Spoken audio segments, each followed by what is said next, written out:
सबसे पहले तो आप लोग समय निकालकर इस शहर की आपाधापी वाली जिंदगी से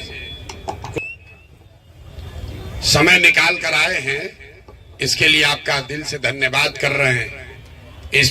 इस पूरे अभियान में हम लोग शहरों में नहीं जाते। आप लोग देख रहे हैं कि हम 2 साल से पैदल चल रहे हैं, लेकिन जिले के हेडक्वार्टर पर भी जहां तक हो सकता है हम लोग नहीं जाते। बहुत लोग ये भी कह रहा है भैया गांव में आप इतने दिन से चल रहे हैं, बिहार में माहौल नहीं बन रहा है, पटना में आकर बड़ा कार्यक्रम कीजिए।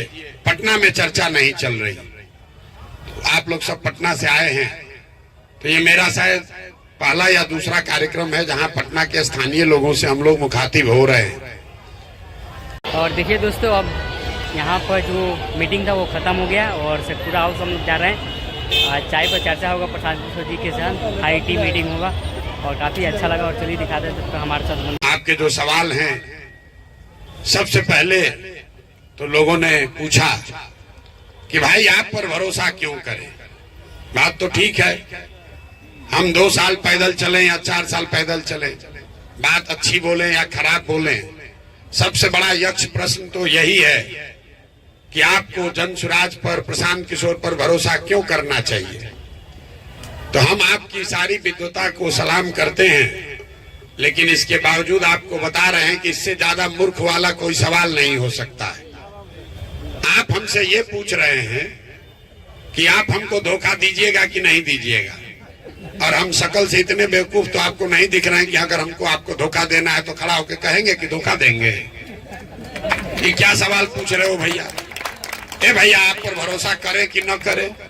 अरे भाई, आपको भरोसा करने का मन हो कीजिए, न करने का मन हो मत कीजिए।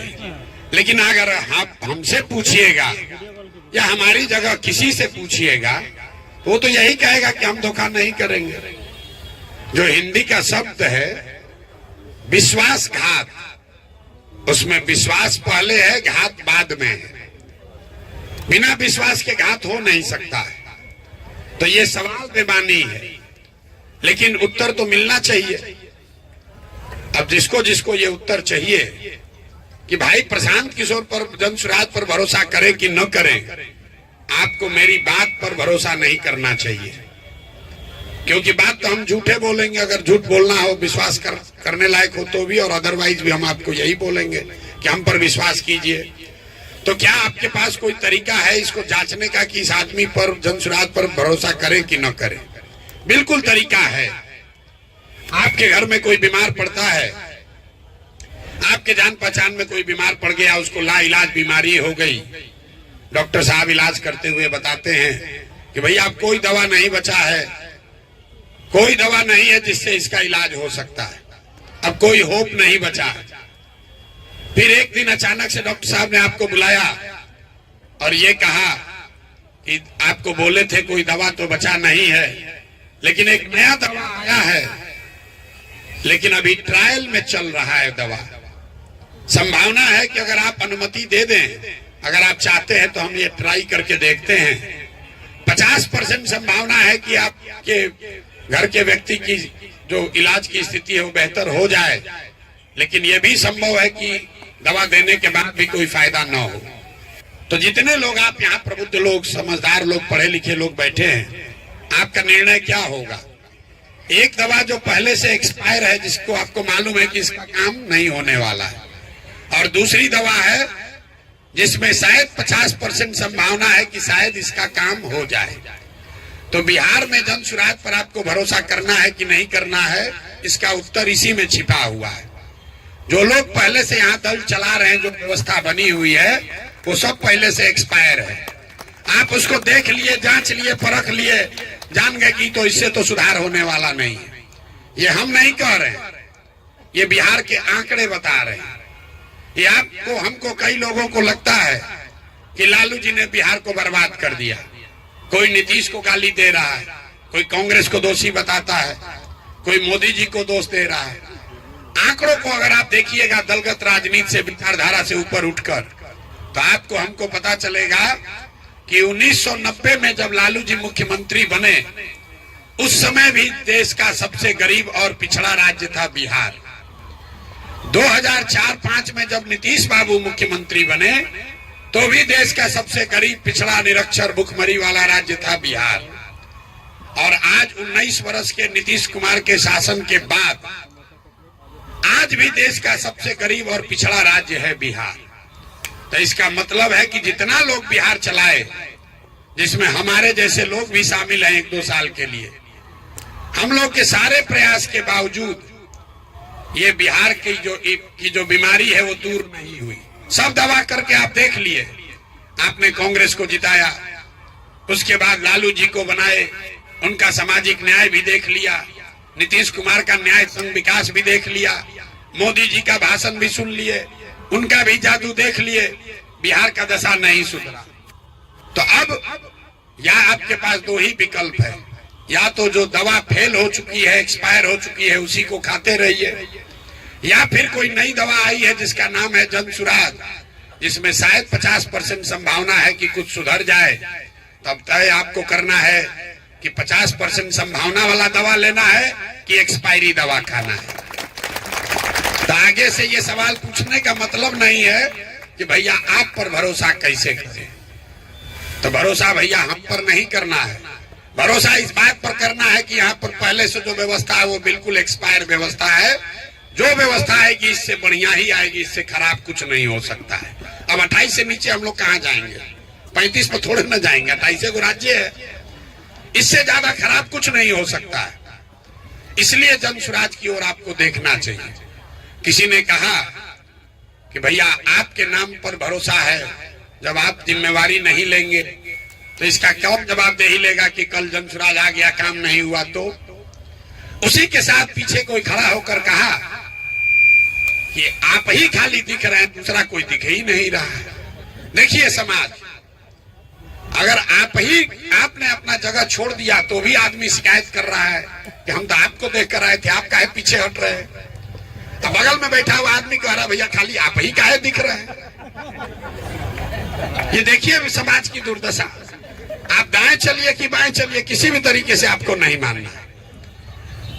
दोनों ही बात में, दोनों सवाल तो जायज है। आपने कहा कि आप ही को इसके सामने रहना चाहिए।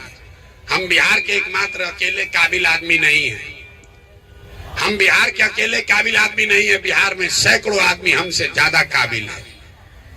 कभी कभी भाग्य है, समय है कि मुझे वो रास्ता, वो अपॉर्चुनिटी मिल गई तो हम आपको काबिल दिख रहे हैं। महात्मा गांधी जैसा बड़ा लीडर इस धरती पर, गांधी से बड़ा कोई लीडर पैदा नहीं हुआ।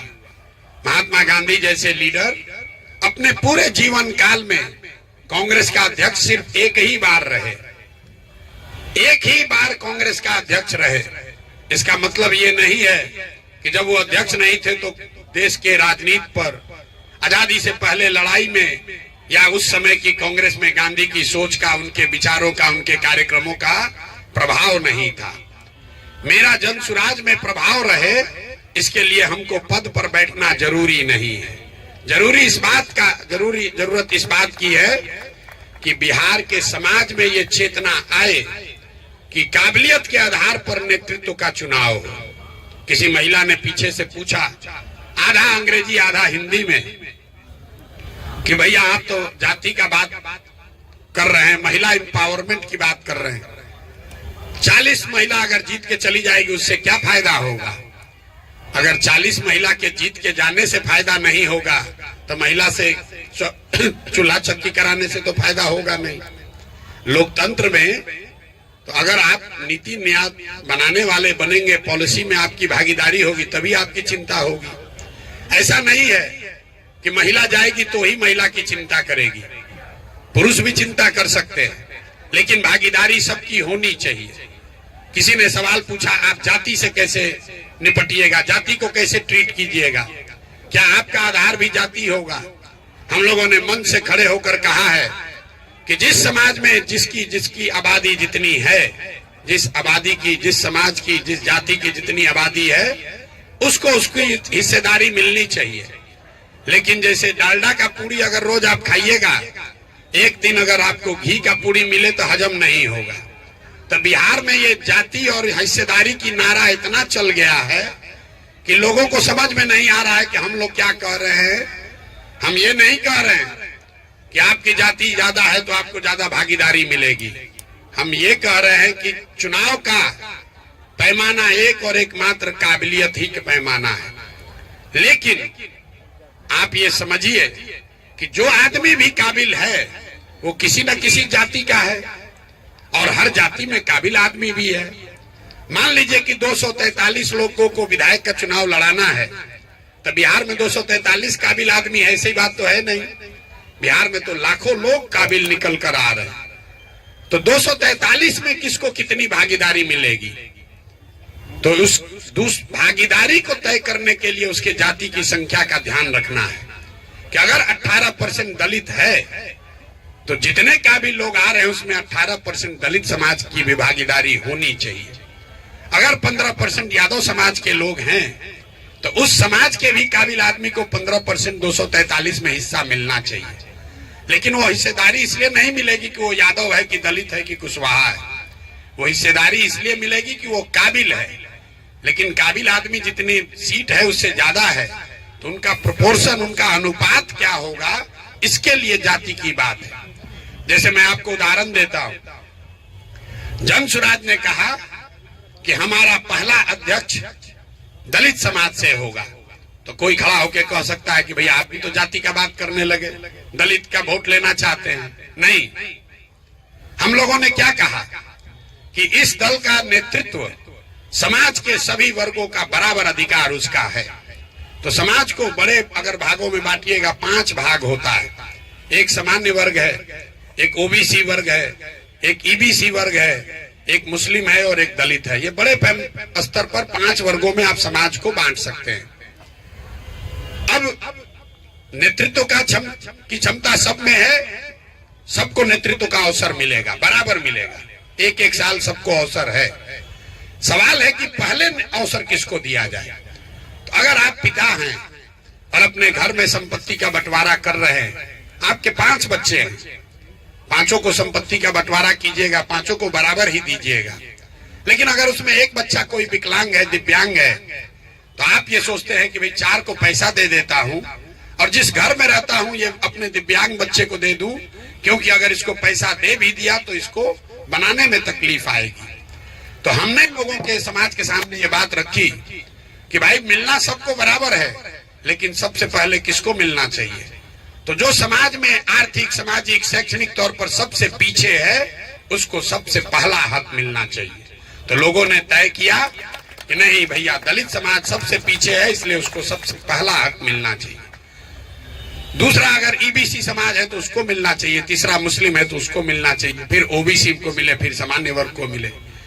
और फिर हमने सब लोगों से पूछा, जिसका नंबर अंतिम में आना है, ओबीसी समाज के लोगों से पूछा, सामान्य वर्ग के लोगों को खड़ा करके पूछा कि बताइए आपको इससे कोई ऑब्जेक्शन तो नहीं है। तो लोगों ने कहा भैया कोई ऑब्जेक्शन नहीं है, हम लोग आगे हैं, हम आगे चलेंगे। देखिए यही बात यहाँ पर नेता कैसे बताते हैं।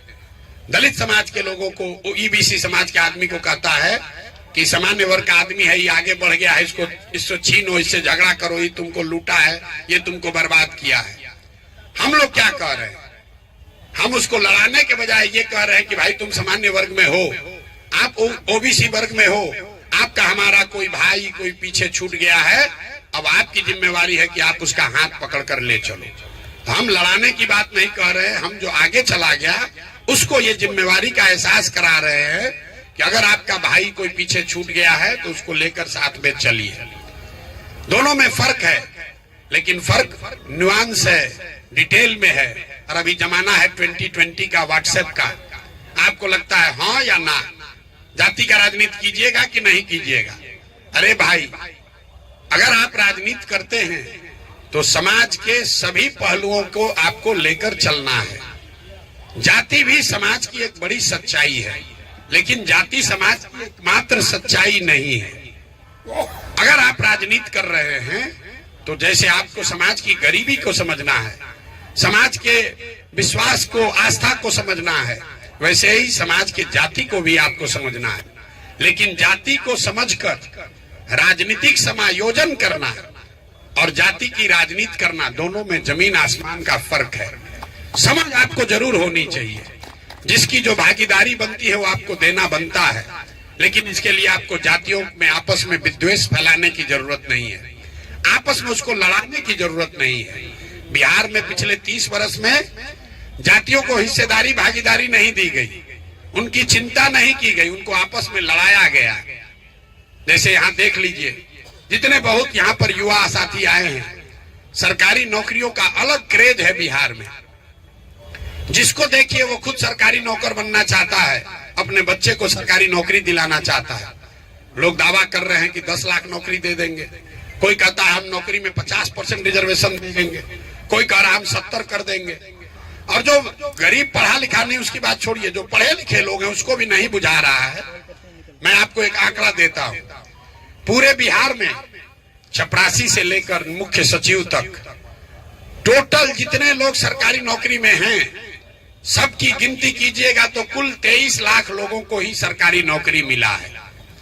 बिहार की आबादी है 13.5 करोड़, मतलब 1.97% लोग ही सरकारी नौकरी कर रहे हैं।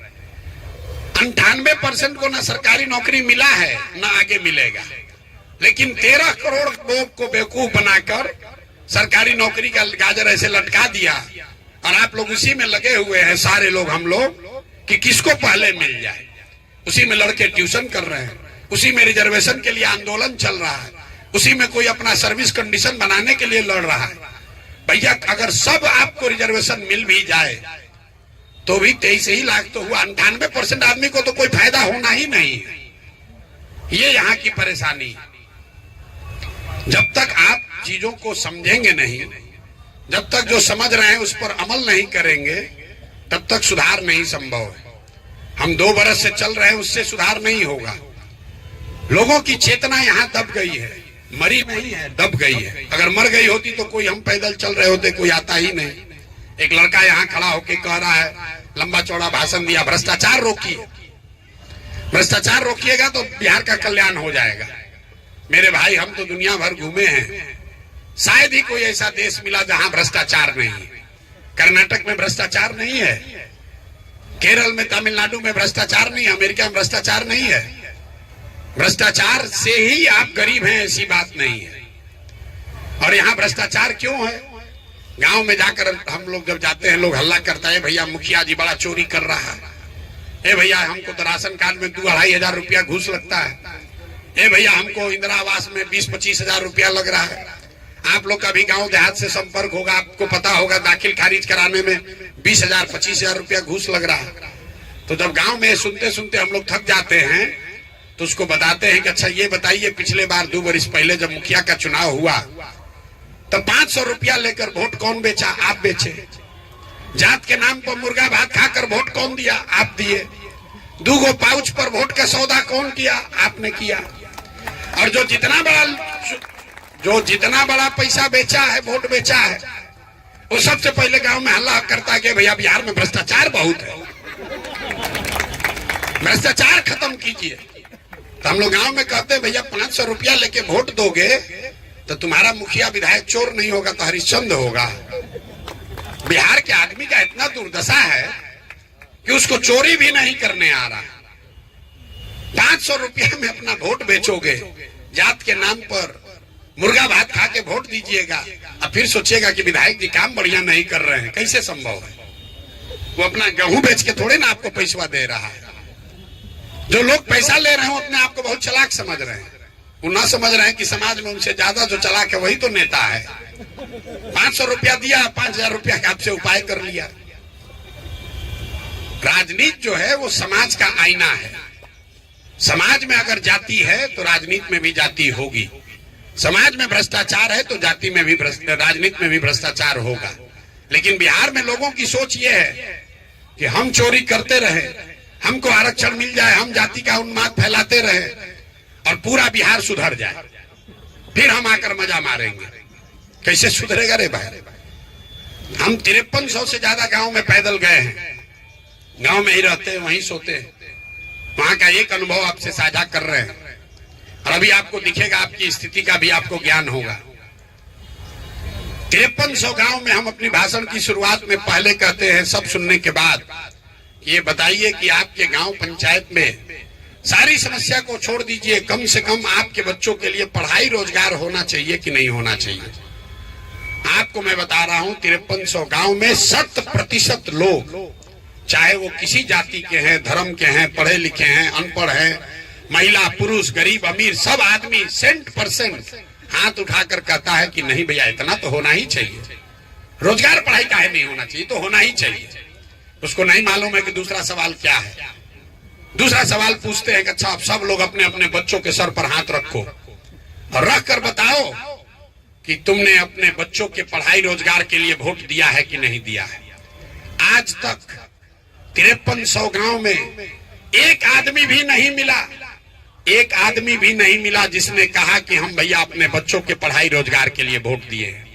हम आपको बेइज्जत नहीं करना चाहते हाथ उठवा के, बड़ा लज्जा होगा, लेकिन आप भी ना उठा पाओगे क्योंकि आपने भी अपने बच्चों के पढ़ाई रोजगार के लिए वोट नहीं दिया है।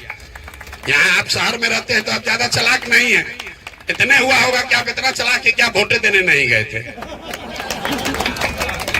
बिहार में जो शहर में रहने वाला आदमी है, बुद्धिजीवी, अपने आप को इंटेलेक्चुअल कहने वाले हम लोग, सबसे ज्यादा दोषी हम लोग हैं।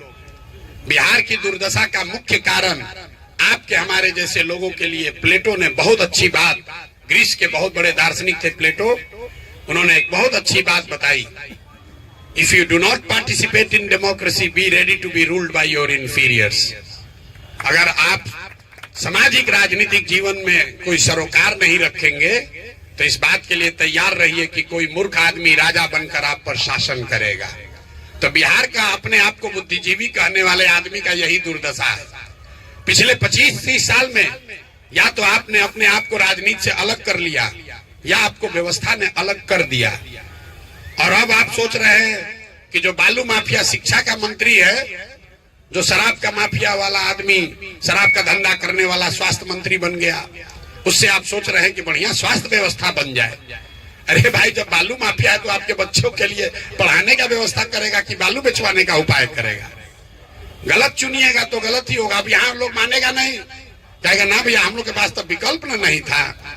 पीछे से किसी ने कहा कि विकल्प नहीं था। अरे भाई, बिहार में दशा ये है कि यहाँ कोई अच्छा आदमी खड़ा हो जाए, कोई अच्छा पढ़ा लिखा व्यक्ति खड़ा हो जाए तो यहाँ के समझदार प्रबुद्ध लोग अपने घर में बैठ के हंसते हैं, ए खड़ा हुए ही न चलेंगे बिहार में, ना चली हम। अरे इनका कोई पूछता, आदमी तो बढ़िया है लेकिन इसको वोट काहे देंगे? आपको मजा आता है, उस पर हंसी उड़ाते हैं। आपको लगता है कि इसको वोट देंगे तो हमारा वोट बर्बाद हो जाएगा, इससे बढ़िया तो भाजपा को दे देते हैं, आरजेडी को देते हैं। मेरे भाई, जितनी बार आपने किसी अच्छे व्यक्ति को वोट नहीं दिया, आपके एक वोट नहीं देने से आदमी जब हारा तो एक आदमी हारा, लेकिन 100 आदमी का हिम्मत, अच्छे आदमी का हिम्मत टूटा। वो राजनीति में अब नहीं आना चाहता है क्योंकि उसको लगता है भैया देखो खड़ा हुए थे प्रोफेसर साहब, उनका क्या दशा हुआ। आदमी उदाहरण देता है, ए भैया वो डॉक्टर साहब खड़ा हुए, देखिए उनको 300 वोट मिला। वो समाज के लिए जीने मरने वाले आदमी थे, खड़ा हुए, उनको 1500 वोट मिला। तो हमारी भूमिका क्या है? हमारी भूमिका कुम्हार की है। घड़ा कैसे बनता है? घड़ा जो है वो मिट्टी और चाक से बनता है। वो किसी कुम्हार कितना भी हुनरमंद हो, अगर बढ़िया मिट्टी और चाक ना हो तो घड़ा नहीं बन सकता है। तो हमारी भूमिका बस इतनी ही है कि लोगों का जो विश्वास खत्म हो गया है कि बिहार में भी अच्छा आदमी चुनाव लड़के जीत सकता है, उस विश्वास को पैदा किया जाए। मान लीजिए कि कभी आपके जीवन में ये मन में आया बात कि भैया हम भी समाज के लिए कुछ करें, लड़े चुनाव, कुछ सुधार करें। आप घरे गए, पत्नी को बताया, पत्नी छूटते बोली पगला गए हो का भाई? अभी दुकानदारी छोड़ के, नौकरी छोड़ के तुम राजनीति करोगे? बाल बच्चा अभी पढ़ना है, बेटी का ब्याह करना है, तुम राजनीति करने चल दिए? आपका आधा हौसला हो गया। फिर 2-4 दोस्त मित्र से पूछे तो उसने कहा भाई कहाँ पढ़ रहे हो, सब चक्कर में ना लगेगा। फिर भी आप पढ़े हुए कि ना भाई हमको तो राजनीति करना ही है, कुछ सुधारना है। किसी को जुगाड़ किए, किसी नेता के पास गए तो कहा कि भैया टिकट तो मिलेगा, अच्छा देखते हैं 2 करोड़ रुपया तब तक भेजवाइए। आप उसी दिन लेकर भागिएगा अपना धोती कुर्ता के, भैया आप छोड़ो भैया, ठीक है कह रही थी पत्नी, हमारे बस का नहीं है।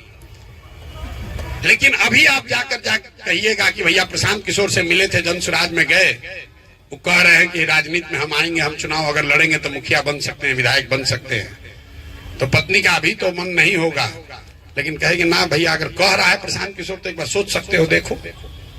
फिर आपको पता चलेगा ना भाई यहाँ तो कोई पैसा नहीं लग रहा है, धक्का नहीं दे रहा है, चंदा नहीं मांग रहा है, तो आपका दोस्त मित्र भी कहेगा ना भाई बढ़िया आदमी है, आदमी तो ठीक है, अगर आपको मन है तो कोशिश कीजिए। फिर एक दिन आकर हमसे सेल्फी खिंचा लीजिएगा, फेसबुक पर डालिएगा, तो 4 आदमी लिखेगा कि भैया बढ़िया काम कर रहे हैं, आप तो ठीक जगह पहुंच गए। तो अब आपका हिम्मत बनेगा, लड़िएगा आप ही, जीतिएगा आप अपनी ताकत से। हमारी भूमिका बस इतनी है कि आपको निर्णय लेने में थोड़ी सी हम मदद कर रहे हैं। आप देखिएगा इसी बिहार में जहां लोग समझते हैं कि जाति नहीं है तो राजनीति नहीं होगा, पैसा नहीं है तो राजनीति नहीं होगा, बाहुबल नहीं है तो राजनीति नहीं होगा, इसी बिहार में लोग आ रहे हैं। आप जैसे लोग यहाँ शाम में आए हैं, इसलिए नहीं आए हैं कि हम कोई एमएलए विधायक हैं, इसलिए नहीं आए हैं कि हम आपकी कोई मदद करने आए हैं, क्योंकि जो मैंने आपको बात बताई, बिहार की लोगों की चेतना दब गई है, वो मरी नहीं है। आप चाहते हैं कि बिहार सुधरे, बिल्कुल चाहते हैं कि बिहार सुधरे, आपके पास अवसर नहीं मिल रहा था। और आपको 3 जो आपको भ्रम जो रोकता है राजनीति में आने से, वो मैं चाहता हूं दूर करना। फिर अगर आपका कोई सवाल होगा तो आपका जवाब देंगे। 3 जो सबसे बड़ी बात बिहार के लोगों को बताई जाती है कि अगर राजनीति करना है तो आपकी जाति का समीकरण होना चाहिए। दूसरा, लोग बताते हैं कि आपके पास बाहुबल होना चाहिए। तीसरा, लोगों को लगता है भैया पैसा बहुत होना चाहिए। ये तीनों बात पूरी तरीके से झूठ है, पूरी तरीके से झूठ फैलाया गया है। अभी आपको बता रहे हैं क्यों फैलाया गया है, और अभी आपको दिखाएंगे भी, आपको समझ में आएगा। बिहार में पिछले 30 वर्ष में जितने लोग सांसद विधायक बने हैं, चाहे जिस दल से बना हो, राजद से, जदयू से, भाजपा से, कांग्रेस से, लेफ्ट से, जितने लोग सांसद विधायक बने, सबका सूची बनाइएगा तो आपको पता चलेगा कि 1250 परिवार के लोग ही यहाँ पर विधायक सांसद बने। बिहार की आबादी है 13.5 करोड़, करीब करीब 3.5 करोड़ परिवार यहाँ रहते हैं, लेकिन विधायक, मंत्री, सांसद यहाँ 30 वर्ष में सिर्फ 1250 परिवार का आदमी बना है। एक उदाहरण देकर आपको समझाएंगे तो आपको समझ में आएगा। आपको लगता है कि लालू जी परिवार का राजनीति करते हैं, किसी को लगता है रामविलास पासवान जी के पार्टी में परिवार का प्रभाव है। आप भाजपा को देखिए, भाजपा में अभी राज्य के उप मुख्यमंत्री हैं सम्राट चौधरी जी। सम्राट चौधरी जी कौन है? इनके पिताजी शकुनी चौधरी जी। जब कांग्रेस का शासन था इस राज्य में तो शकुनी चौधरी जी विधायक और मंत्री थे। हमको कोई शकुनी चौधरी और सम्राट चौधरी से मतलब नहीं, हम आपको उदाहरण देके समझा रहे हैं। जब कांग्रेस से लोगों को गुस्सा हुआ, लोग लालू जी को लाए, तो शकुनी चौधरी उसमें भी विधायक और मंत्री थे। फिर लोगों ने कहा लालू का राज जंगल राज हो गया, नीतीश को लाओ, तो नीतीश के शासन में भी विधायक और मंत्री थे शकुनी चौधरी जी। फिर नीतीश जी छोड़कर भागे, मांझी जी बने, उसमें भी विधायक और मंत्री थे शकुनी चौधरी जी। और आज अगर भाजपा का कुछ ताकत बन गया है तो उसको भी कोई टैलेंटेड समाज का, सामान्य परिवार का, कुशवाहा परिवार का कोई नहीं मिला, उसको भी शकुनी चौधरी का लड़का ही मिला। दल अलग अलग है। 30 वर्ष में आप समझ रहे हैं कि हम भाजपा हरा रहे हैं, लालू हरा रहे हैं, नीतीश ला रहे हैं, लेकिन परिवार वही है। तो आप पूरे बिहार में ये देखिएगा, समाज के इमेजिनेशन को कैप्चर कर ले तो समाज में ये ताकत है, वो जातियों से ऊपर उठकर वोट करता रहा है। आगे करेगा कि नहीं छोड़ दीजिए, पीछे करता रहा। लेकिन आपको लग रहा है कि जातीय पे वोट पड़ता है। क्यों लगता है? इसलिए कि हमने कई चुनाव का आपको हवाला नहीं दिया।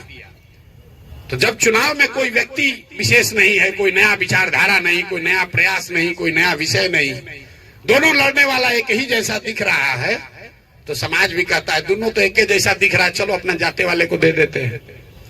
तो अगर आप कोई नई विचारधारा, नया प्रयास, नया विचार समाज के सामने रखेंगे और अपने आचार से, विचार से, व्यवहार से, ईमानदारी से, शुद्धता से समाज को ये कन्विंस कर ले कि नहीं आप ठीक बात कह रहे हैं, तो समाज में ये ताकत है, वो जातियों से ऊपर उठकर वोट देता रहा है। ये भ्रम मत पालिए।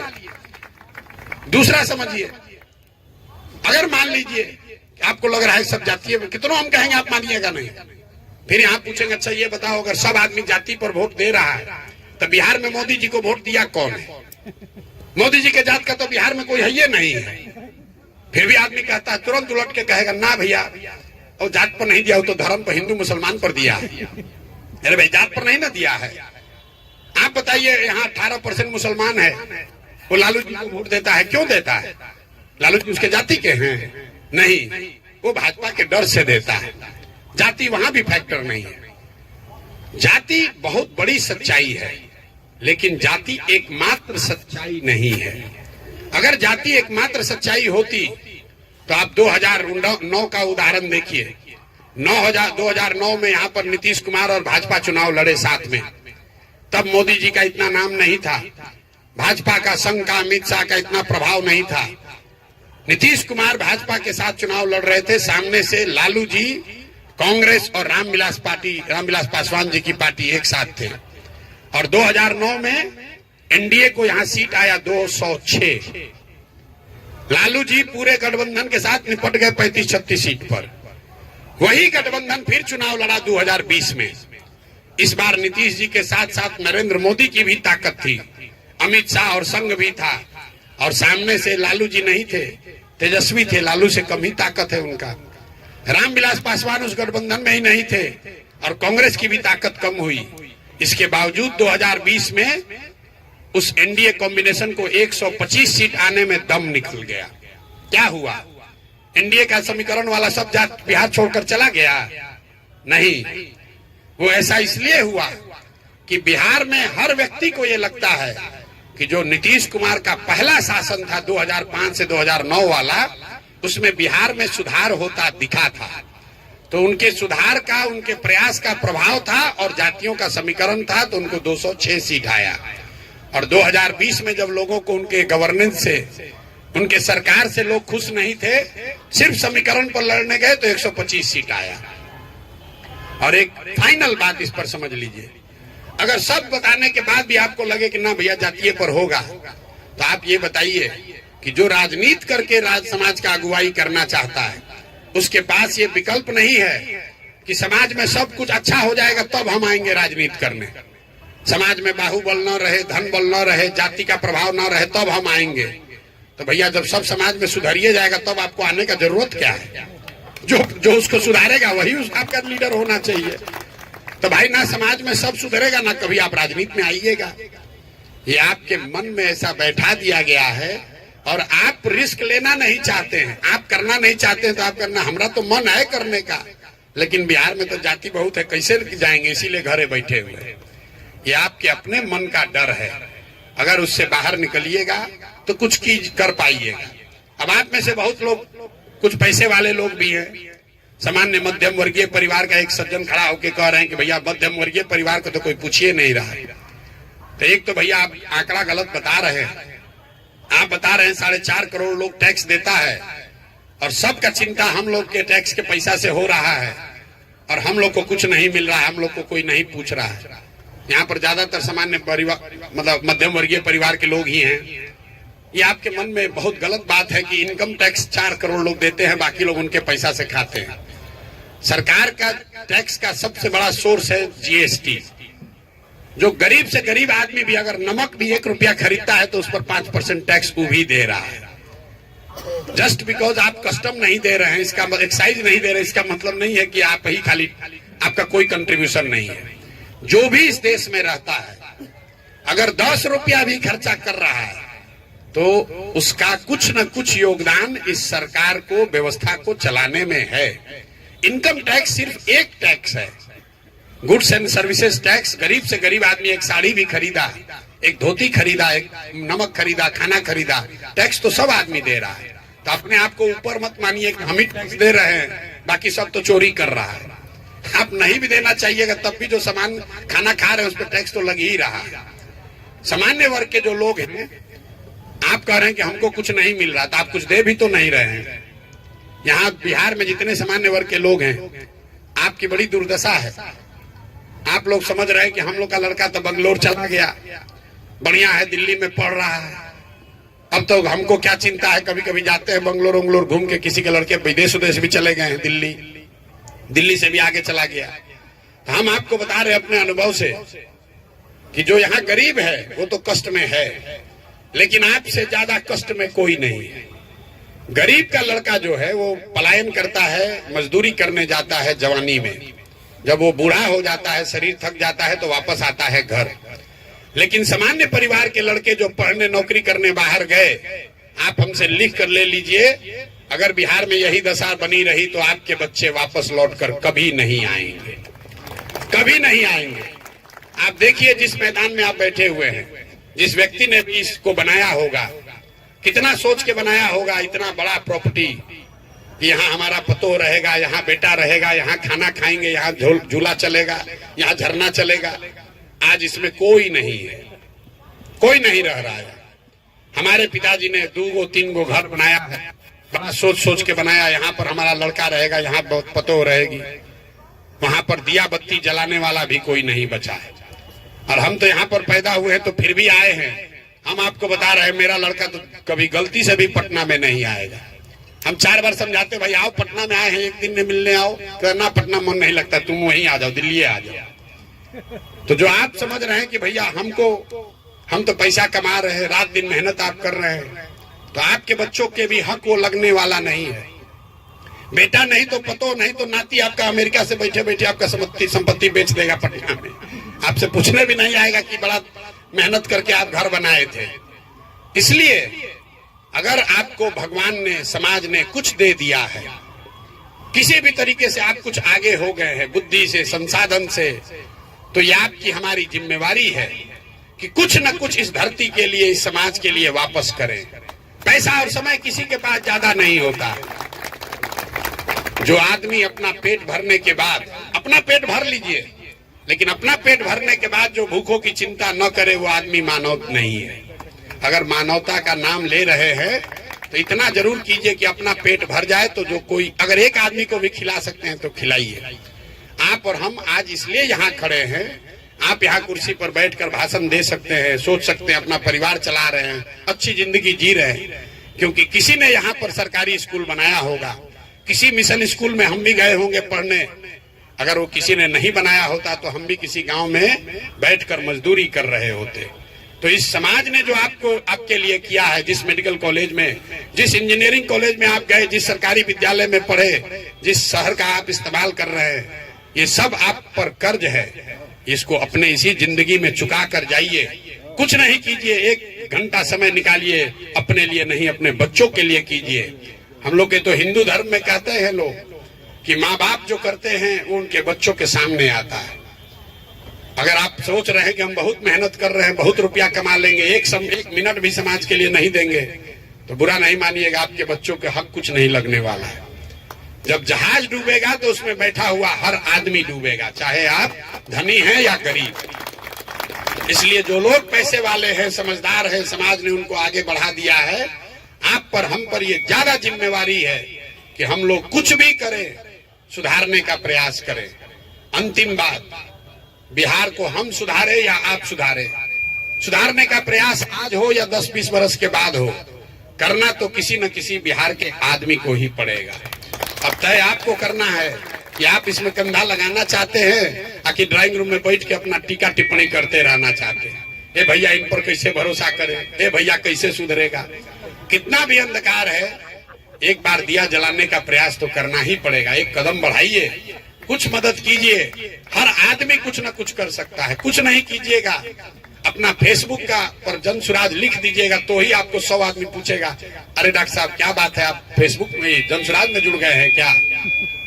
आप अपना व्हाट्सएप का डीपी बदलिएगा, 10 आदमी आपको फोन करता है, आपको लोग पूछेगा सर ये जन सुराज में जुड़े हैं, क्या बात है, आप उसको बता सकते हैं। उसके लिए आपको बूथ पे नहीं जाना है, अपना इनकम नहीं छोड़ना है, अपनी पढ़ाई धंधा नहीं छोड़ना है। अगर आप चाहें तो हर दिन 10, 20, 25, 50 आदमी को, हर व्यक्ति कुछ न कुछ बढ़िया बता सकता है। इस अभियान की, इस मिट्टी की सेवा इतनी ही है। आपसे कोई चंदा नहीं मांग रहा है, आपसे कोई मेहनत करने के लिए नहीं कर रहा है। कम से कम इस बात को, विचार को, इस विकल्प को, इस अपॉर्चुनिटी को घर घर तक पहुंचाइए, लोगों को बताइए। जितना आपको लगता है कि हर आदमी जान गया, ऐसी बात नहीं है। आज भी जाकर पटना के, हमारी बात जन सुराज की बात छोड़िए, किसी झुग्गी झोपड़ी में चलिए, वहां पूछिए कि भारत का प्रधानमंत्री कौन है। हम आपको आंकड़े से, अपने अनुभव से बता रहे हैं। अभी भी कम से कम 10 में 3 आदमी 4 आदमी ऐसा होगा जो प्रधानमंत्री का नाम नहीं बता सकता है। मोदी जी चाहे जितना बड़ा पीआर किए हो, कितनों एडवर्टाइजमेंट चला ले। छत्तीसगढ़ में आज से 10 वर्ष पहले हम सर्वे करने गए थे, जब काम पुराना करते थे, तो छत्तीसगढ़ के जंगलों में, छिंदवाड़ा में हमने जब काम किया, वहां आदिवासियों से पूछा कि देश अब आजकल वोट किसको देते हैं, तो कई महिलाओं ने गांव के गांव बताया कि भैया आजकल हम लोग कमल वाला कांग्रेस को वोट देते हैं, कमल वाला कांग्रेस को वोट देते हैं। सुनिए क्या हुआ, वहां के जो आदिवासी महिलाएं हैं वो इंदिरा जी को छोड़ना नहीं चाहती हैं। तो भाजपा के चालाक कार्यकर्ताओं ने उसको कहा कि अब इंदिरा गांधी का जो कांग्रेस है उसका सिंबल हाथ से बदलकर कमल हो गया है। लोग वही कह रहा कि कमल वाले कांग्रेस को वोट दे रहे हैं। तो जितना हम आप आसानी से समझते हैं कि हर आदमी जान गया, ये जरूरी नहीं। आप पटना में बैठे हुए हैं और बहुत सारी बात जो हम आज कह रहे हैं इसमें नई बात कुछ भी नहीं कहे, रोज ये बात दोहरा रहे हैं, लेकिन आपको शायद बहुत लोगों को पता नहीं है। तो आप इस अभियान की, इस मिट्टी की, बिहार में होने वाले इस प्रयास की मदद ऐसे कर सकते हैं कि कम से कम अपने साथ शागिर्द, दोस्त, मित्र जो भी आपका है, 10 आदमी 15 आदमी उसको बताइए, उसको ये बताइए। ये मत कहिए कि भरोसा करो जुड़ो, ये कहिए कि ये प्रयास हो रहा है, इसको जांचो, परखो, अपने अनुभव के कसौटी पर कसो, और ठीक अगर लगे तो बिहार को सुधारने के इस अभियान में, इस यज्ञ में कुछ न कुछ योगदान करो। बहुत बहुत धन्यवाद।